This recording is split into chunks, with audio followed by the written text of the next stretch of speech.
Saudara-saudara pendengar yang kami kasihi dimanapun Anda berada, Anda kembali bersama kami pada acara Telaga Tegur Sapa Gembala Keluarga. Saya Gunawan Santoso dari Lembaga Bina Keluarga Kristen, dan kali ini saya bersama Ibu Wulan, Sarjana Teologia, akan berbincang-bincang dengan Bapak Pendeta Dr. Paul Gunadi. Beliau adalah seorang pakar dalam bidang konseling, serta dosen di Seminari Alkitab Asia Tenggara, Malang. Perbincangan kami kali ini tentang seks dalam berpacaran. Kami percaya acara ini pasti bermanfaat bagi kita sekalian, dan dari studio kami mengucapkan selamat mengikuti. Bapak, kita tahu bahwa seks semasa berpacaran itu ditabukan atau tidak boleh dilakukan, tetapi justru pada masa berpacaran itu dorongan untuk melakukan hubungan seks itu tinggi sekali, Bapak. Apakah memang faktanya seperti itu? Benar, Pak Gunawan. Begini, pada masa-masa berpacaran, pria dan wanita itu berada pada masa yang memang muda, dan hormon seksual berkembang pada masa remaja dan sedang giat-giatnya ya, produktif pada masa-masa akhir remaja dan pemuda awal. Jadi dengan kata lain, secara biologis desakan-desakan seksual itu sangat kuat. Kita adalah makhluk seksual, Pak Gunawan. Jadi karena kita makhluk seksual, kita mencari pengekspresian secara seksual pula. Ya, kita ini makhluk emosional, maka kita mencari pengekspresian secara emosional. Kita ingin bisa tertawa, kita ingin kadang-kadang bisa marah waktu kita sedang marah dan sebagainya. Kita juga makhluk rasional. Kita ingin mengetahui hal-hal yang baru, kita ingin belajar, kita ingin menambah ilmu, kita ingin bisa berpikir, ya. Kita juga makhluk rohani, kita ingin mempunyai kontak dengan Tuhan, ya. Seperti yang dikatakan oleh Agustinus, jiwaku tidak akan damai sebelum aku bersama dengan Tuhan. Jadi itu adalah wujud dari kenyataan kita makhluk sosial. Kita juga adalah makhluk biologis, ya. Kita perlu makan, minum, makanya kita mencari pengekspresian juga secara biologis. Salah satunya adalah kita juga makhluk seksual. Jadi tidak ada salahnya dengan kodrat seksual ini. Ini adalah pemberian Tuhan. Nah, yang perlu kita jadinya soroti bukan bagaimana menghilangkan ya desakan-desakan seksual ini. Ini adalah pemberian Tuhan. Tapi bagaimana kita bisa mengaturnya. Nah, ini yang harus menjadi pertimbangan semua anak-anak Tuhan yang sedang dalam masa berpacaran. Ya, itu pergumulan itu menjadi lebih berat karena kita yang hidup pada zaman ini itu mempunyai kesempatan yang terbuka sekali gitu, Pak Paul. Jadi pengawasan dari lingkungan, dari masyarakat, dari orang tua bahkan agak berkurang, padahal kesempatan-kesempatan untuk melakukan hubungan seksual di luar nikah ini terbuka sekali itu, Pak Paul. Itu betul sekali. Jadi saya harus akui lebih sulit menjadi pemuda sekarang daripada misalkan 30 tahun yang lampau. Ya, kita harus melawan tantangan bukan saja secara biologis dari dalam tubuh kita, tapi juga desakan yang datang ya, film, video dan sebagainya, majalah, buku yang bisa sangat merangsang libido kita. Tapi mungkin juga ada kesalahpahaman, Pak Paul, di kalangan para muda ini terhadap ya seks itu sendiri, Pak Paul. Apakah memang ada? Saya kira ada. Nah, ini yang perlu kita luruskan ya, Pak Gunawan. Misalkan yang pertama ini nih ya, ada yang beranggapan selama didasari atas cinta, seks diperbolehkan. Ya, jadi ukurannya atau patokannya adalah cinta itu sendiri. Selama cinta, ya boleh melakukan hubungan seksual. Kalau tidak mencintai, ya jangan. Nah, itu yang ditabukan. Nah, ini keliru ya, sebab tidak pernah cinta menjadi ukuran ya boleh tidaknya hubungan seksual itu dilakukan. Papa, pandangan keliru ini ada nggak hubungannya dengan bimbingan di rumah, di gereja, di sekolah? Karena kalau istilah seks itu muncul, itu merupakan kayaknya jangan diomongin deh, tabu gitu loh, Pak Pol. Jadi anak-anak mencari sendiri, mengerti sendiri, jadi ya keliru gitu. Bisa sekali Bu Ulan. Jadi Kadang-kadang kita ini sebagai pendidik, sebagai rohaniwan, hanya menyinggung soal-soal seks. Akibatnya anak-anak muda ya mencari jawaban itu sendiri, dan ada kalanya atau seringkali mereka mendapatkan jawaban yang keliru. Apalagi misalkan ya budaya yang sudah beredar di sekitar kita adalah budaya yang memang membolehkan hubungan seksual ini. Jadi bukan rahasia umum, para mahasiswa atau para pemuda-pemudi sudah begitu jauh sekali dalam masa berpacaran mereka. Jadi teman-teman melakukan dan teman-teman berkata yang penting ya cinta. Nah, akhirnya mereka juga terpengaruh oleh pandangan ini. Ya, atau mungkin mereka merasa sudah begitu yakin bahwa dia akan menikah dengan pacarnya itu, Pak Pol. Ya, karena ya sudah mencintai dan sudah memiliki komitmen untuk menikah. Jadi ya sama saja lakukan sekarang atau nanti. Tidak ya, jadi firman Tuhan memang melarang, jadi tidak pernah cinta menjadi dasarnya. Yang berikutnya adalah ini Pak Gunawan ya, kenapa kok kadang-kadang orang bisa salah paham mengenai seks. Yaitu selama tidak membuahkan anak, seks diperbolehkan. Ya, jadi yang penting dijaga, jangan sampai mempunyai anak. Nah, nanti kalau sudah menikah barulah punya anak. Tidak juga ya, tidak pernah ukuran punya anak atau tidak menjadi patokan boleh apa tidak melakukan hubungan seksual. Ya, meskipun tidak membuahkan anak, tetap memang tidak boleh.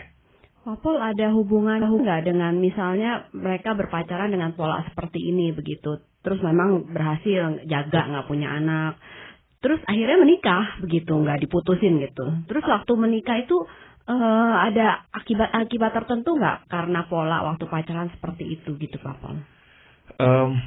Salah satu hal yang bisa muncul ya dalam pernikahan kalau sudah terlibat dalam hubungan seks bebas adalah kehilangan kepercayaan. Ya, kalau kita tahu bahwa pasangan kita itu tuh gampang ya memberikan tubuhnya, nah kita akan tidak bisa tidak ya memikirkan kemungkinan itu tatkala pasangan kita pergi berdua dengan lawan jenis, misalkan teman sekantornya. Tapi kebalikannya, kalau kita tahu pasangan kita menjaga ya kekudusannya, tidak gampang-gampang memberikan tubuhnya dipegang oleh orang lain atau oleh kita sendiri, nah itu akan membuahkan kepercayaan dalam diri kita. Kita tahu bahwa enggak, dia bukan orang yang gampangan. Jadi kalau dia berkata saya tidak berbuat apa-apa, kita percaya. Membandingkan dengan orang yang terlibat seks bebas. Sewaktu pasangannya pergi dengan orang lain dan kita misalkan bertanya, apa yang kamu lakukan? Dia berkata, tidak ada yang kami lakukan. Saya tidak-tidaknya muncul keraguan ya. Benar tidak? Dia tidak berbuat apa-apa. Dari manakah muncul keraguan itu? Dari pengalaman di masa berpacaran. Iya. Tetapi sekarang ini kan banyak alat-alat kontrasepsi itu yang bisa dipakai oleh para muda kita itu untuk mencegah kehamilan itu, Pak Pol. Ya, memang itu semua tersedia dan makin yang mendorong orang untuk melakukannya.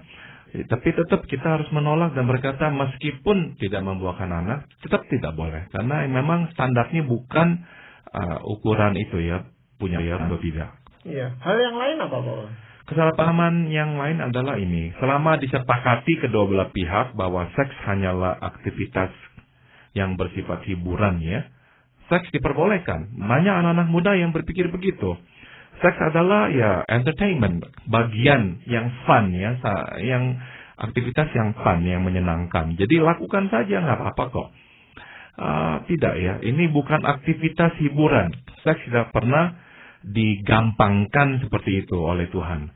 Ya, seks jauh lebih mulia dari sekadar hiburan. Ya, mungkin norma-norma itu juga sudah orang tidak lagi seketat dulu bahwa keperawanan itu sudah tidak lagi dipersoalkan, keperjakaan juga tidak lagi dipersoalkan. Apakah itu membuka peluang itu, Pak? Ya, saya kira demikian, Pak Gunawan. Jadi ukuran kekudusan itu tuh makin hari makin merosot. Ya. Jadi orang berpikir ya tidak apa-apa, tidak perawan dan sebagainya. Walaupun sebetulnya ya, kalau kita bertanya kepada orang ya, engkau memilih yang mana? Yang belum pernah berhubungan apa yang sudah berhubungan? Saya kira orang dengan jujur akan berkata, saya akan memilih, kalau bisa ya, yang belum pernah berhubungan. Jadi meskipun orang melakukan ya, tapi sebetulnya di dalam hatinya itu tetap ada standar itu tuh, standar kekudusan. Dia ingin yang sebetulnya belum pernah berhubungan. Nah, itulah yang kita tetap harus jaga ya. Berarti ada semacam suatu panduan umum gitu Pak Paul yang bisa digunakan oleh mereka yang sedang berpacaran.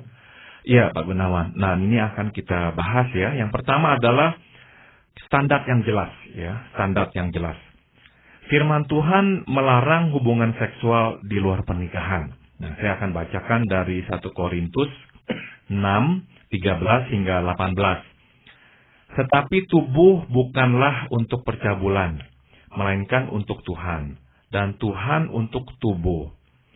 Tidak tahukah kamu bahwa tubuhmu adalah anggota Kristus? Akan kuambilkah anggota Kristus untuk menyerahkannya kepada percabulan? Sekali-kali tidak. Jauhkanlah dirimu dari percabulan. Setiap dosa lain yang dilakukan manusia terjadi di luar dirinya. Tetapi orang yang melakukan percabulan berdosa terhadap dirinya sendiri. Ya, Tuhan memberikan suatu penguraian yang lengkap di sini ya tentang kenapa kok tidak boleh ya bercabul, tidak boleh berbuat mesum, berhubungan seksual di luar pernikahan ya. Karena memang ada panduannya itu tuh, yaitu kekudusan hidup. Dan tubuh kita ini adalah rumah Tuhan. Jadi kita nggak boleh mengotori rumah Tuhan dengan hal-hal yang mesum itu, yang tidak berkenan kepada Tuhan. Ada orang yang mungkin berkata begini Pak Gunawan, kenapa kok dipermasalahkan seks ini? Kan sama seperti kebutuhan biologis lainnya, kita makan, minum, ya nggak apa-apa. Sebetulnya itu pandangan juga keliru. Karena apa? Apakah makan dan minum tidak diatur oleh prinsip moral? Tetap diatur oleh prinsip moral. Misalkan, kalau kita makan sampai rakus, tidak peduli lagi kesehatan kita, itu sudah melanggar prinsip moral, yaitu kita tidak lagi hidup bijaksana ya, tidak lagi hidup dengan tepat gitu. Kehilangan perspektif dan keseimbangan. Kita harus mendahulukan kesehatan kita. Kok kita sembarangan makan rakus seperti itu? Ya, jadi sebetulnya semua aspek kehidupan ini mempunyai panduan atau hukum moralnya. Dan Tuhan ingin mengatur semua itu karena kita memang milik Dia. Nah, tubuh kita juga ada milik Tuhan.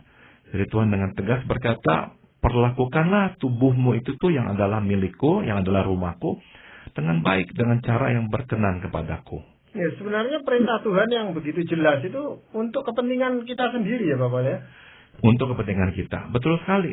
Sebab bukankah tadi saya sudah singgung, kalau kita tidak berhubungan ya, dan pasangan kita bisa melihat kebenaran hidup kita ya, dia juga akan respect kepada kita dan percaya kepada kita. Dan bukankah respect dan percaya adalah modal yang sangat besar untuk membina pernikahan yang baik?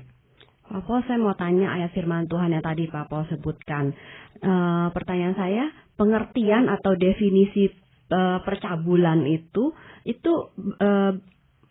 bagaimana gitu Pak Paul? Orang kan mengertinya secara umum kalau percabulan kalau kita melakukan dengan pelacur gitu. Jadi kalau dengan ya pacar sendiri ya nggak apa-apa gitu. Nah, batasan percabulan itu gimana Pak Paul? Kita menggunakan dua istilah, yaitu perjinahan dan percabulan ya. Perjinahan berhubungan seksual dengan orang yang telah menikah. Ya. Jadi hukum Allah yang berkata jangan berzina, itu zina artinya berbuat mesum dengan orang yang telah menikah. Tapi juga firman Tuhan yang seperti kita bahas tadi menggunakan istilah percabulan. Percabulan mengacu kepada relasi seksual di luar pernikahan. Artinya orang ini tidak menikah atau belum menikah dan kita berhubungan seksual dengannya. Nah, ini bisa mencakup pelacur atau bisa mencakup istri kita. Bisa mencakup pacar kita yang belum kita nikahi. Ya, kata percabulan itu sendiri berasal dari bahasa Yunaninya pornio ya. Yang dari kata pornio itulah muncul kata porno. Ya, pornografi dan sebagainya. Jadi benar-benar adalah perbuatan-perbuatan mesum ya yang kita lakukan di luar pernikahan. Nah, itu yang Tuhan larang. Memang itu akan menjadi masalah kalau yang berpacaran itu salah satunya bukan orang yang beriman, Bapak, yang tidak mempunyai standar firman Tuhan seperti ini. Betul. Jadi kita harus jaga. Dan saya mengerti sesama dengan sesama orang beriman pun kita akan menghadapi tantangan yang berat ya. Jadi memang kita harus hadapi ini bersama.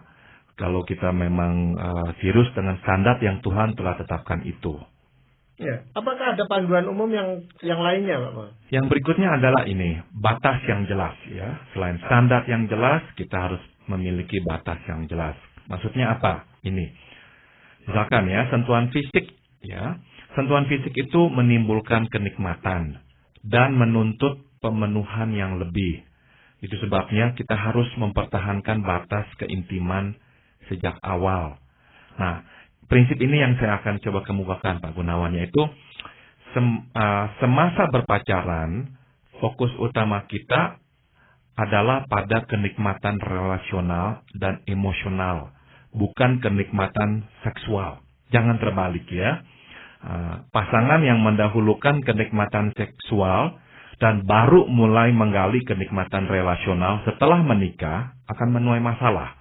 Ya, karena mereka nggak pernah bersama-sama ya membangun relasi itu dan mencicipi ya buah dari relasi yang mereka telah bangun itu. Nggak pernah. Mereka hanya mencicipi buah-buah kenikmatan seksual itu. Dan kenikmatan seksual bisa menggelapkan mata kita, ya bisa mengaburkan pertimbangan kita. Yang tidak cocok kita bilang cocok. Yang kita tidak sukai kita bilang kita sukai dan sebagainya. Karena apa? Karena kenikmatan seksual sudah menggantikan dan menutupi kelemahan-kelemahan yang lain yang seharusnya kita lihat. Maka kita harus sadari pada masa berpacaran, penekanan utama kita adalah pada kenikmatan relasional dan emosional. Setelah menikah, baru kita masuk ke tahap berikutnya, yaitu mencicipi kenikmatan seksual. Kenikmatan relasional ini yang Pak maksudkan seperti bagaimana, Pak? Hal-hal yang muncul dari persahabatan, ya, bisa misalnya bersama-sama mengerjakan sesuatu, beraktivitas bersama, bisa saling berbicara, ngobrol, ya, bisa saling menstimulasi pemikiran kita dan sebagainya. Hal-hal yang memang dilakukan oleh dua orang yang sedang menjalin hubungan bersama. Dan hubungan itu menyenangkan kita gitu. Betul, betul. Nah, Bapak, kita sudah bicara tentang standar yang jelas, lalu batasan yang jelas. Apakah ada hal lain yang perlu jelas juga gitu? Yang terakhir adalah ini, Pak Gunawan, yakni relasi yang jelas. Ya, ada orang yang dengan mudah menyerahkan tubuhnya karena mengharapkan kejelasan status ya. Dengan dia menyerahkan tubuhnya, dia pikir udah jelas kayak ini sekarang sebagai pacarnya lah atau apa. Ini keliru ya. Status yang paling jelas dan aman ialah status nikah. Ya, seks menuntut tanggung jawab. Itu sebabnya dalam pernikahanlah seks menjadi aman karena adanya faktor tanggung jawab itu. Ya. Di luar pernikahan, tanggung jawab itu tuh tidak mempunyai gregetnya, tidak mempunyai giginya. Nah, pernikahanlah yang menyediakan greget itu, gigi itu. Sehingga orang nggak bisa sembarangan ya. Jadi jangan menyerahkan tubuh guna mendapatkan kejelasan status. Oh terbalik, kita mendapatkan kejelasan status, yakni status nikah, baru kita memberikan tubuh. Apa? Ada teori yang saya pernah dengar seperti ini nih, ada prinsip yang berbeda sekali antara pria dengan wanita. Kalau wanita itu melakukan hubungan seksual gitu untuk tujuannya relasi gitu. Sedangkan kebalikannya kalau pria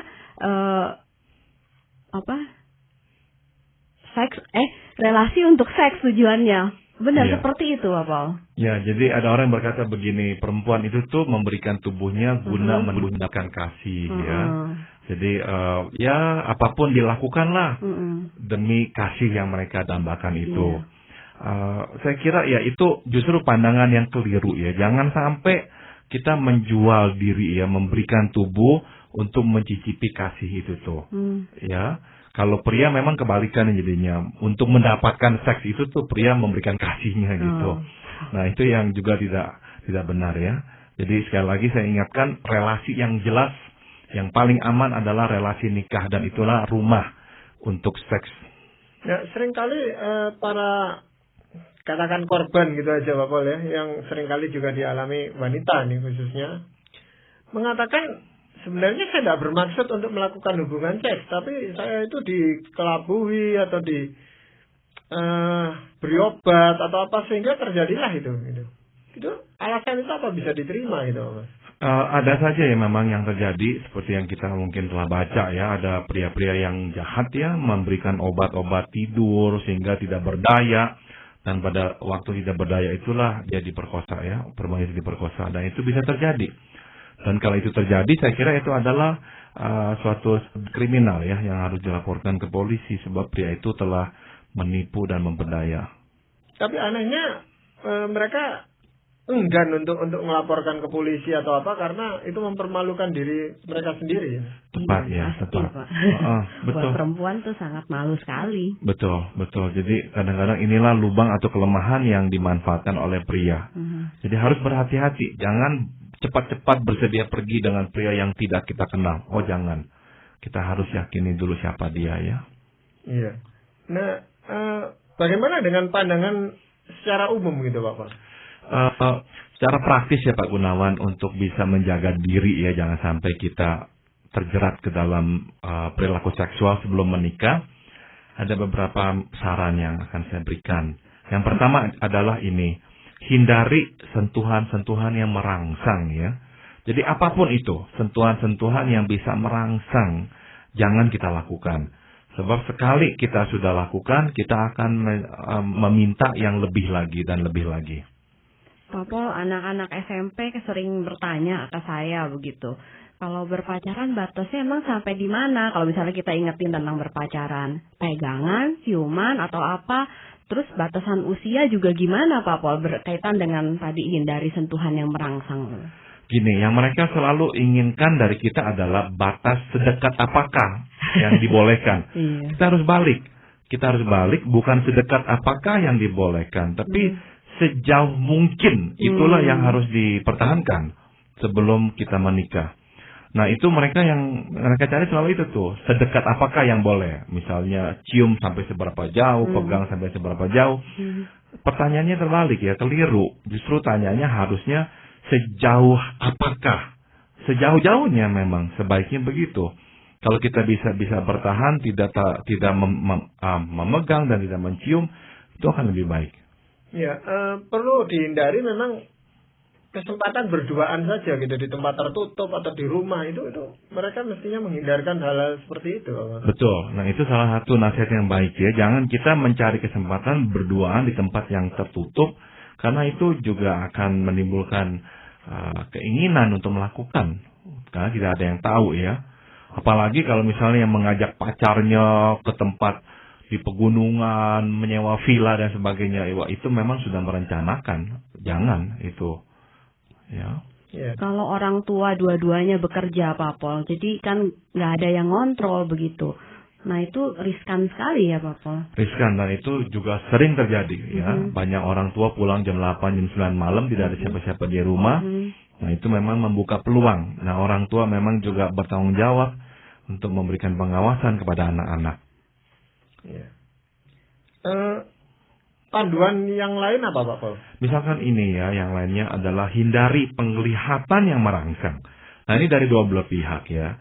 Yang satu jangan sampai membuka-buka tubuhnya ya dengan pakaian-pakaian yang merangsang. Yang satu juga jangan sengaja melihat-lihat, mencari-cari kesempatan melihat bagian tubuh yang merangsang. Itu akan sangat-sangat menggoda kita ya. Satu hal lain lagi yang penting Pak Gunawan yang bisa saya angkat adalah ini. Bicaralah dengan seseorang sebagai bentuk pertanggungjawaban kita. Kalau kita bergumul ya dengan masalah seksual ini, bicaralah dengan seseorang ya, pembimbing rohani kita, sehingga kita dituntut untuk bertanggung jawab bahwa nggak melakukannya lagi. Kalau kita makin sembunyikan, ya makin terjerat. Jadi sebaiknya kita akui dan kita minta dia untuk memonitor kita juga. Maksudnya kita bicara dengan orang lain itu bahwa kita pacaran dengan si A gitu Bapak? Kita pacaran dan kita sedang bergumul dengan masalah ini nih. Dan kita mau menjaga batas kita. Nah bisa nggak tolong engkau bertanya kepadaku secara berkala ya. Sehingga aku tahu aku harus bertanggung jawab kepadamu. Nah itu menolong ya. Menolong kita untuk akhirnya menjaga Sebab nanti kan kita harus bertanggung jawab kepada seseorang dan menceritakan sejauh mana kita telah bertindak. Mungkin itu lebih baik kalau anak itu bertanya kepada orang tuanya, Pak Pol, ya, dalam hal itu. Idealnya gitu. Jadi orang tua yang memonitor, meskipun saya tahu itu juga sulit ya. Kadang-kadang anak-anak muda nggak terbiasa ya berbicara kepada orang tuanya mengenai soal seks. Tapi kalau dengan temannya apa enggak malu dia, Pak Pol? Saya kira lebih baik sih dengan pembimbing rohani ya, atau kakak rohaninya yang bisa memonitornya. Bagaimana Pak Pol kalau misalnya katakanlah salah satu dari kami jadi pembimbing rohani seseorang begitu atau sepasang ya yang pacaran ini, tapi setelah dinasehati ya berulang-ulang masih melakukan lagi gitu loh Pak Pol, kami harus lakukan apa begitu? Yang saya bisa langsung pikirkan adalah ini ya.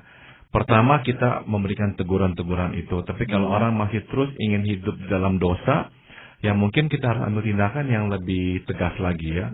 Misalkan kita bisa katakan begini, apakah engkau ingin bertobat? Kalau tidak ada keinginan sama sekali untuk bertobat, kita bisa minta dia misalkan untuk tidak datang ke persekutuan kita. Itu tindakan yang paling akhir. Ya. Jadi ada perbedaan antara orang yang mengakui dan mencoba bertobat tapi belum berhasil dengan orang yang memang tidak mau bertobat ya. Nah, orang yang tidak mau bertobat itu saya kira perlu menerima sanksi rohani. Jadi seperti dikucilkan gitu, Pak Pol. Ya, kita bisa katakan misalkan saya mohon ya engkau tidak datang dulu. Sebab engkau memang tidak menunjukkan keinginan untuk bertobat sama sekali. Tindakanmu masih terus begini. Apalagi kalau misalkan dia mengemban jabatannya di dalam kepengurusan gereja. Saya kira kita perlu berkata, engkau tidak bisa menjabat. Ya, kalau dia bergumul dengan dosa itu, dia ingin bertobat, nah saya kira pendekatannya berbeda. Ya, kita menerima, kita mau menolongnya, karena dia ingin bertobat. Kalau dikucilkan itu bukannya semakin dia jauh dari Tuhan, Pak Pol? Atau masa dikucilkan itu kita juga tetap memantau, membimbing begitu, Pak Pol? Sudah tentu kalau memang dia terbuka ya kita tetap akan berhubungan dengan dia. Tapi kalau dia memang marah, dia tidak mau datang lagi ya sudah. Sebab dia datang pun kalau tidak punya hati untuk bertobat, berarti memang dia sudah menutup pintu terhadap Tuhan. Iya, seringkali di dalam masa pacaran itu kan rasa toleransi itu tinggi sekali gitu Pak Pol ya. Jadi kita jadi sungkan, kita jadi merasa tidak enak dengan teman atau pacar itu kalau permintaannya dipegang aja. Kamu kan pacarku, masa dipegang aja tidak mau. Lalu dia memberikan. Tapi ya itu tadi. Lalu berkembang terus gitu. Jadi kita jangan sampai ya terjebak oleh rasa sungkan. Nah ini rasa sungkan yang keliru ya. Kita sungkan menolak. Kita takut mempermalukan dia. Jangan. Justru ini hal yang baik kok. Jangan merasa sungkan melakukan hal yang baik. Dan jangan merasa melakukan hal yang baik itu akan mempermalukan orang. Ya tidak. Ya, ini untuk kebaikan relasi ini, kebaikan untuk pasangan kita dan kita sendiri. Jadi silakan tolak. Jangan malu untuk bertindak benar. Ada kekhawatiran nanti kalau ditolak dia sakit hati lalu meninggalkan kita gitu. Kalau memang itu harus terjadi kita terima ya bahwa itu adalah untuk yang baik. Sebab kita telah melakukan hal yang benar dan ya kita akan berani menanggung risikonya. Biarkan Tuhan mengirimkan orang lain yang bisa menghargai posisi kita yang benar ini. Iya, jadi memang ada beberapa prinsip tadi yang sangat penting yang sudah Bapak sampaikan di dalam perbincangan ini. Dan ini tentunya sangat menolong bagi para remaja, para pemuda yang saat-saat ini sedang bergumul di dalam masa-masa pacaran itu. Terima kasih Bapak juga Ibu Bulan. Dan kepada para pendengar sekalian kami juga mengucapkan banyak terima kasih bahwa Anda telah mengikuti perbincangan kami dengan Bapak Pendeta Dr. Paul Gunadi dalam acara Telaga, Tegur Sapa Gembala Keluarga. Kami baru saja berbincang-bincang tentang seks dalam berpacaran. Bagi Anda yang berminat untuk mengetahui lebih lanjut mengenai acara ini, silakan Anda menghubungi kami lewat surat. Alamatkan surat Anda ke Lembaga Bina Keluarga Kristen atau LBKK, Jalan Cimanuk 58, Malang. Anda juga dapat mengirimkan email dengan alamat telaga@indo.net.id. Saran-saran, pertanyaan, serta tanggapan Anda sangat kami nantikan. Dan akhirnya dari studio kami mengucapkan Terima kasih atas perhatian Anda dan sampai jumpa pada acara Telaga yang akan datang.